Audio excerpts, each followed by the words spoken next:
listeners.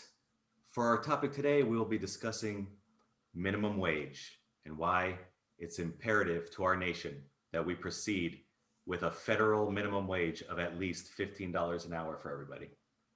And I'm glad that we're having this conversation because the strangest thing happened, right? So we know that when we're talking about places like California, they've been adamant about this. And we've seen places like Seattle, Washington, they've also tried to implement it. And so this is something that's been going on for a while. But what was actually pretty surprising was Florida, right? So voted Republican this election cycle, while at the same time, majority vote was for the $15 minimum wage. So what we're seeing here is that across the aisle, both Democrats and Republicans, everyone wants this minimum wage increase. But the question is, what's stopping it? And how can we go about getting this done? Right?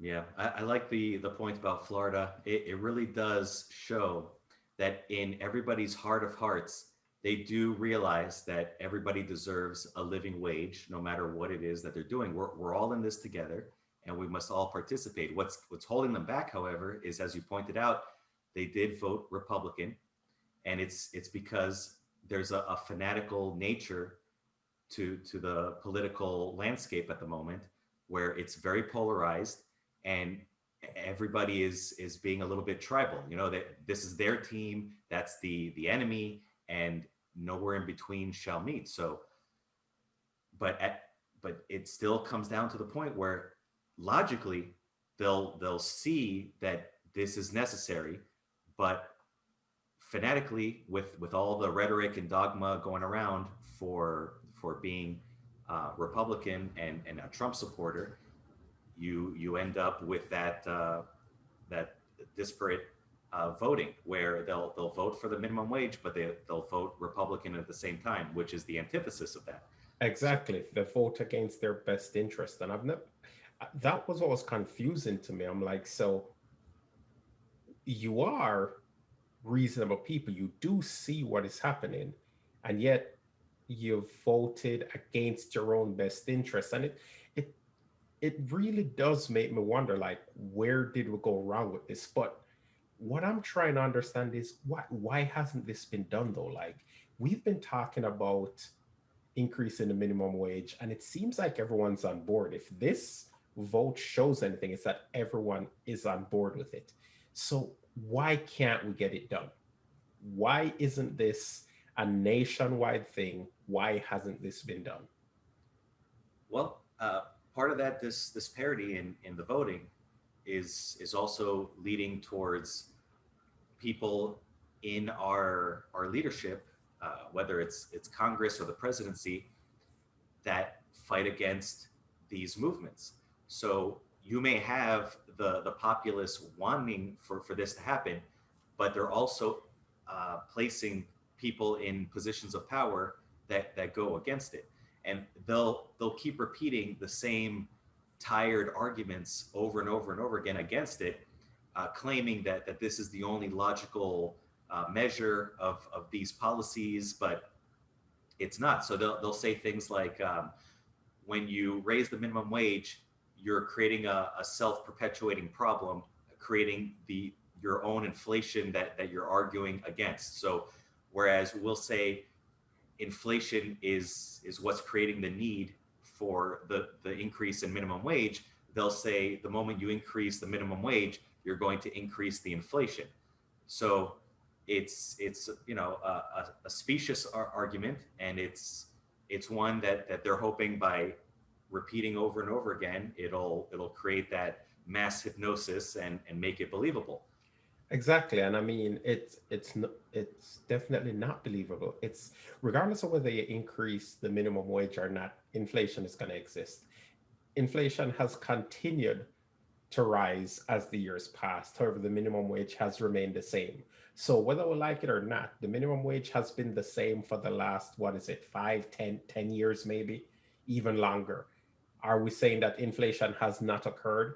So at the end of the day, right now, even if we increased it to $15 and then somehow inflation takes hold, at the end of the day, we're still better off now than we were when it was seven. Because, like it or not, with this COVID issue that we have going on now, let's face it, we are going to see inflation at the end of this. So, when that does happen, do you want to be making $7 an hour or do you want to be making 15? It's a simple question. It's I don't even understand how people can actually survive on $7 an hour. Honestly,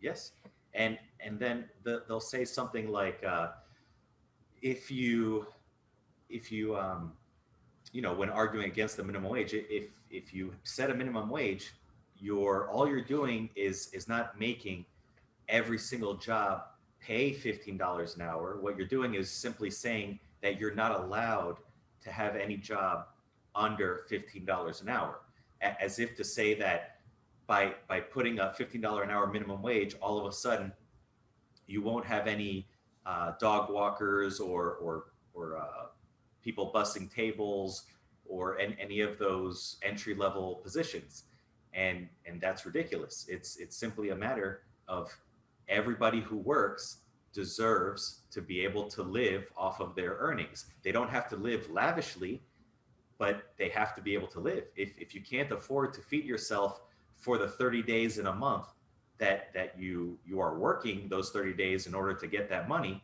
then it doesn't work. So they need, at the moment, with the inflation that we have right now, they would need at least $15 an hour and 35 to 40 hours a week. I think at this point we need to be running this country because we get it. I mean, that's how I'm feeling. It's like I'm so tired of people saying, "Oh, my business is going to shut down if I increase the minimum wage to $15," and yet all the execs of this company are actually making millions of dollars or hundreds upon hundreds of thousands of dollars. And then to make matters worse, they're getting 30% increase in revenue quarter over quarter. And yet, if you're at $100 million in profits and you have an employee that's making that you're paying $7 an hour, you're just a trash human being. That's just not okay. It really isn't okay. You shouldn't that that person, that employee, if you actually quantify how much their work is making the company, you'll realize that they're making the company millions of dollars. Well, Increasing their salary to $15 an hour, it isn't that big a sacrifice. It really isn't. yes, let's be clear, right? So when we say trash, that's just a little bit of an indulgence. We realize that these people are simply misguided. They were raised being explained that capitalism is the end all be all of everything, and they don't fully understand. And then when we say we should be running the country, that's starting to change. We, as in the liberal and the freedom fighters and things like that, Absolutely. it's starting to change. We're gaining more and more seats in Congress, and we're about to take the presidency, and we voted in minimum wage in several states, and we're hopefully going to be able to get it on a federal level. So we're there. We're making headway. It's just going to take a little bit more of a push, but reason will prevail, and this country will become one where everybody can go home and to a stable family unit where there is no concern about being able to put food on the table for their children or themselves or their elderly parents or anybody else, and we can all start from a safe and well-fed base to expand all of our lives and make society overall better for everybody. Absolutely, comrade. I mean, completely. I completely agree with everything that was just said. I mean, this is absolutely what needs to happen. It's such a joy to see us finally going in this direction, right? It's been a long time coming, right? I can see that as a country we're coming together and we're trying to fix the mistakes of our ancestors right now, and that's pretty much what it is. I mean, I don't want to go and say, capitalism failed the people because I mean, I think that's too critical a statement to make. Capitalism did help in some way, but we can do better and we need to do better. At the end of the day, if we see that at the bottom something's going on, people are suffering, we have to do something about it. This is just a small step, a small change that we just have to make. I mean, I don't think anyone is asking for too much in this situation. I think this is attainable. It absolutely. I mean, if we think about, I mean, universal healthcare and those great ideas, absolutely great ideas. I like the direction we're going in. This one, I think it's okay. This one is a great first step. This is the core at which we build upon, right? At $15 an hour, it's a beautiful start. If then we're able to get universal healthcare out, absolutely, that will make the $15 even stronger because then you won't have to worry about having to pay for insurance with that. That's more money in your pocket. I mean, I really, I feel, I genuinely feel that we're gonna have a much better tomorrow because of this.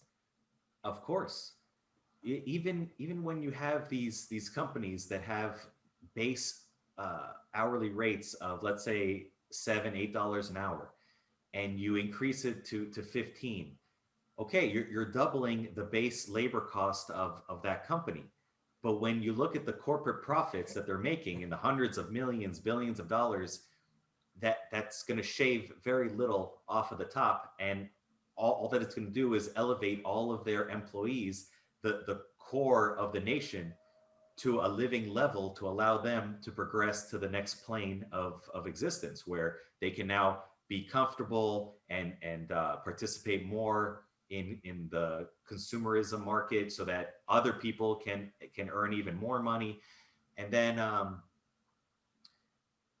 you know the concern that these businesses will switch and go to countries overseas in order to be able to pay lower amounts of hourly labor or even corporate taxes is also a false argument, because America is the largest consumer nation that is available at the moment, and they want to be able to sell here. So if at the same time you simply say, well, if you want to sell to America, you have to have an American presence, which means you're hiring Americans. They're the ones building the products, doing the support for the products, the services, whatever.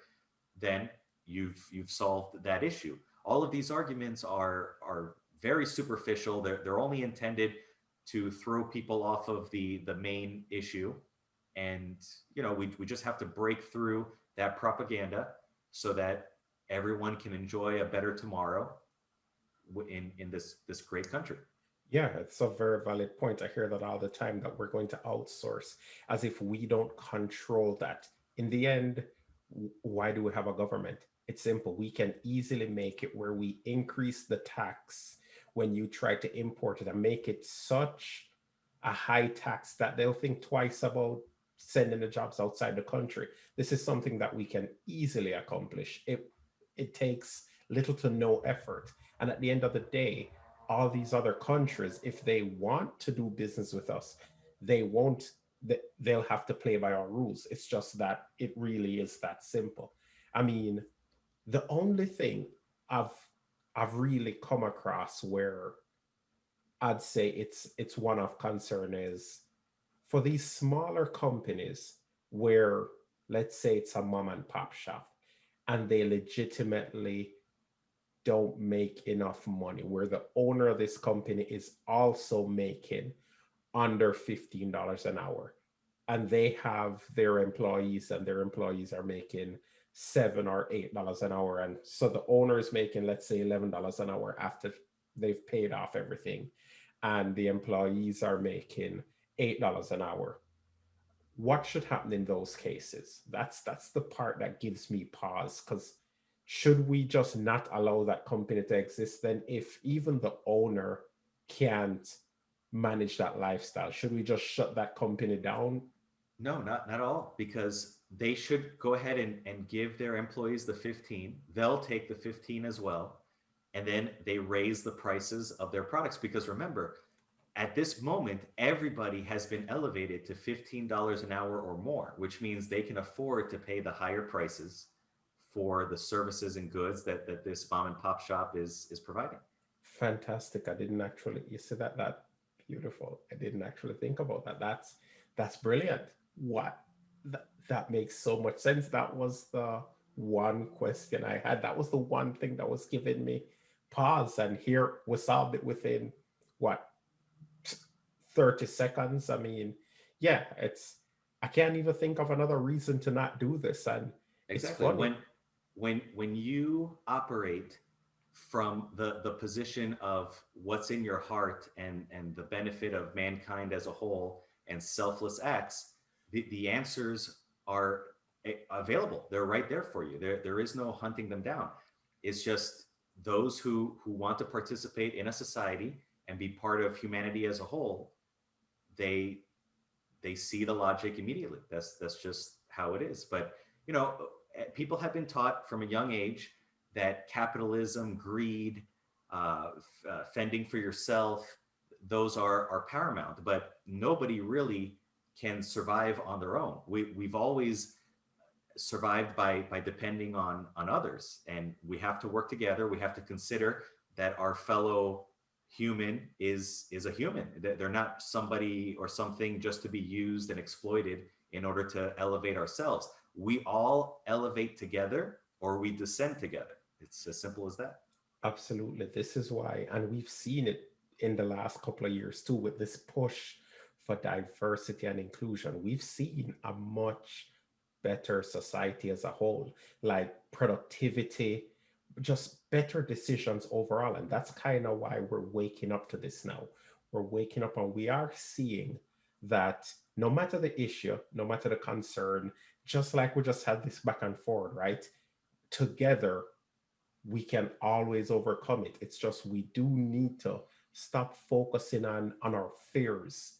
Just because in the past we've tried this and it's had detrimental effects, just because something happened, let's say negatively 100 years ago or 200 years ago, that doesn't mean we never try it again. We need to do something like this. Sometimes we just have to let our heart lead us and go and just take the plunge. And I think that's really where we're at again. I think I think as Americans, we're really ready to take that plunge again, to believe. You see us going to space again. It's us back to dreaming. We're dreaming, and what a dream to have. Why not have a dream where everyone is able to afford a good lifestyle? Of course. And we're making inroads there because as we reimagine education and implement those new views, we start to see the success. Because originally people would go to school, and from the minute they get there to the very last day, they're constantly rated and judged against their peers and the people that were in school before them, as if you can grade individuals on that scale. But it doesn't work that way, because even a student who immediately picks up the subject matter and is able to pass these arbitrary tests that they come up with, and you have the other ones that struggle a little bit more or a little bit slower, it doesn't mean that one is better than the other. Because remember, even the one that is passing and having no trouble, they didn't do it all on their own. They were either taught by the teacher, or maybe they had a tutor, or maybe they had a better home environment. But even still, the material that they're learning, they didn't invent it. They got it from a book, from someone else who did some heavy lifting on their behalf. They're benefiting from the work of other people.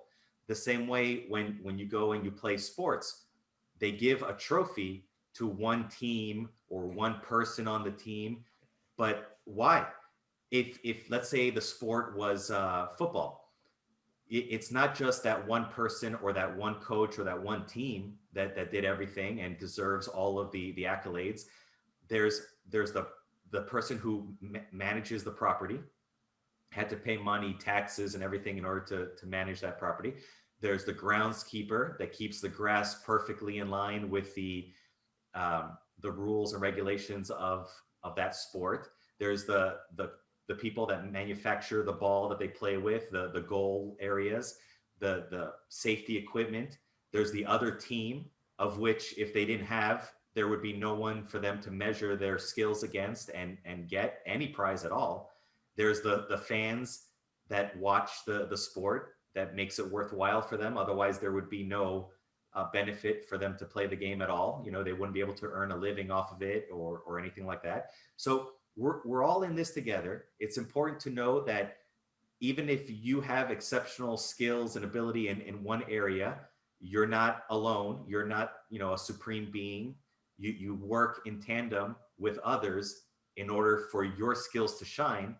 And at the same time, you have to appreciate their skills that shine as well, even if they are not the center of attention at that moment. You know, the ability to mow the grass in that perfect grid pattern with you know, healthy blades of grass with no brown showing or anything is just as valuable to the end goal of that football game as the star quarterback is to be able to throw the ball. So that's where we're headed. That's why we're starting to see that the minimum wage is important, and so that we can all enjoy the benefits of everybody's special skill. Absolutely. I mean, um, it's beautiful. That was a beautiful statement. It's best to just end it there. That was, I think we've really driven home that point. The only final comment or addition I'd make to that is to make sure that everyone you just mentioned, from the person mowing the lawn to the one setting up the post, they all need to be making at least $15 an hour. Yes, I agree. And we can go ahead and end on that. And everybody, have a great day, evening, morning, whatever you're experiencing. And just remember, by confronting the uncomfortable truths, we can all ascend together.